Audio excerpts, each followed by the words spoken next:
1,06,464 जो पहले से कंट्रेक्चुअल एम्प्लॉई हैं उनको उसमें पोर्ट किया गया है और वो भी डिपार्टमेंट की सहमति से किया गया है।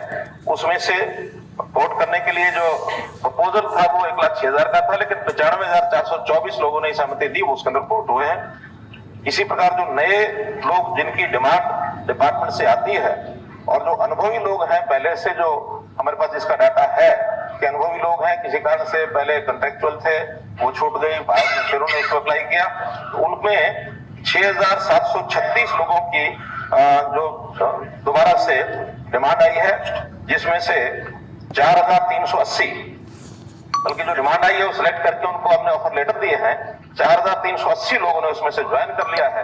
पहली बात तो ये है कि ये व्यवस्था शुरू क्यों की गई, क्योंकि बहुत से एम्प्लॉइज जो हमारे आउटसोर्सिंग पर ठेकेदार प्रथा के माध्यम से आते थे और लगातार एम्प्लॉइज के विभिन्न भिन्न ऑर्गेनाइजेशन ने कहा कि इस ठेकेदारी प्रथा को किस तरीके से खत्म किया जाए, क्योंकि ऐसे आउटसोर्सिंग के जितने भी कर्मचारी हैं उनका शोषण बहुत होता था।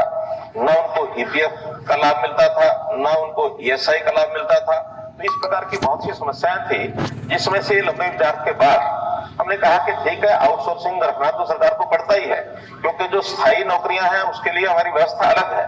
वो स्टाफ सिलेक्शन कमीशन है, वो एचपीएससी है, या कहीं कहीं जो अलग से व्यवस्थाएं जो बनी हुई है वो सब परमानेंटली अलग से है।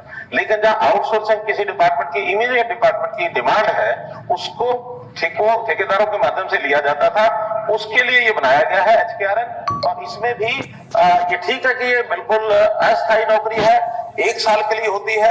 1 साल के बाद उसको जैसे बाकी भी पहले भी उसकी एक्सटेंशन मिलती है तो उसी हिसाब से ही होगा। ये कोई परमानेंट नौकरी नहीं है।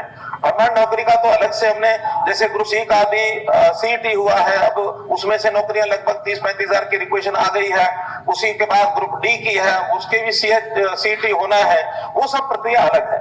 ये तो तुरंत इमीडिएट आवश्यकता को पूरा करने के लिए एचकेआरएन के माध्यम से करते हैं। अब इसमें किस आधार पर करते हैं, आधार जो पूछा है, इसमें हमारा बिल्कुल ट्रांसपेरेंट आधार है और इस आधार के हिसाब से मैं कह सकता हूं कि पोर्टल बनाया गया है, ट्रांसपेरेंट है। उसमें पहली प्राथमिकता जो पहले से एक्सपीरियंस लोग हैं उनको लिया जाता है। अगर एक्सपीरियंस लोग उपलब्ध ना हो तो फिर उस पोस्ट के लिए उसी पोर्टल में एक एडवर्टाइजमेंट दे करके कि ये हमारे पास इतनी सीटें हैं, अगर कोई और अप्लाई करना चाहता है अप्लाई करे। उसकी सैलरी भी निश्चित है, लेवल 1, लेवल 2, लेवल 3, लेवल 4 जो एक आउटसोर्सिंग की होती है वो की गई है। और इसमें भी बिल्कुल एक रैंकिंग के हिसाब से जो मेरिट लिस्ट उसकी बनी हुई है, उसमें सबको पता था मेरिट लिस्ट क्या है। इसके अंदर बिल्कुल मार्क्स दिए जाते हैं कि उस परिवार की वार्षिक आय ये कितनी है।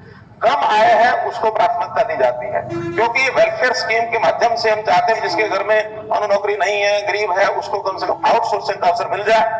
दूसरा, उस उम्मीदवार की आयु भी जो एक मध्यम आयु काम करने की लगभग 30-35 साल है, उसको ज्यादा वेटेज दी जाती है, क्योंकि उसकी उम्र ऐसे निकल रही है, उसको कम से कम इस स्टेज पर भी कोई और काम नहीं मिला है और वो इस नौकरी पर आना चाहता है तो उसको ज्यादा दी जाती है। कौशल योग्यता उसकी कितनी है, यानी उसकी क्वालिफिकेशन क्या है। फिर उसने सीईटी का एग्जाम पास किया है, उसके अलग से 10 मार्क्स है। फिर उसकी सामाजिक आर्थिक मापदंड, जैसे 5 नंबर देते हैं कि जिसके घर में एक भी नौकरी नहीं है, या और जो हमने 5 नंबर अलग से रखे वो उसको देते हैं। ईज ऑफ डिप्लॉयमेंट, यानी जो लोकलाइज्ड व्यक्ति होगा उसको मार्क्स अलग दिए जाएंगे। अभी तो जिले में हम सेम जिले में नौकरी मिलेगी, उसको 10 नंबर अलग मिलेंगे। अगर वो जिले से बाहर नौकरी लेना चाहता है तो उसको 10 नंबर नहीं मिलेंगे। जहां तक ट्रांसपेरेंसी का विषय है, बिल्कुल मार्किंग तय होती है, उनको उनके मार्क्स बता दिए जाते हैं कि इस मार्क्स तक जो है रैंकिंग तक इनको नौकरी दी गई है।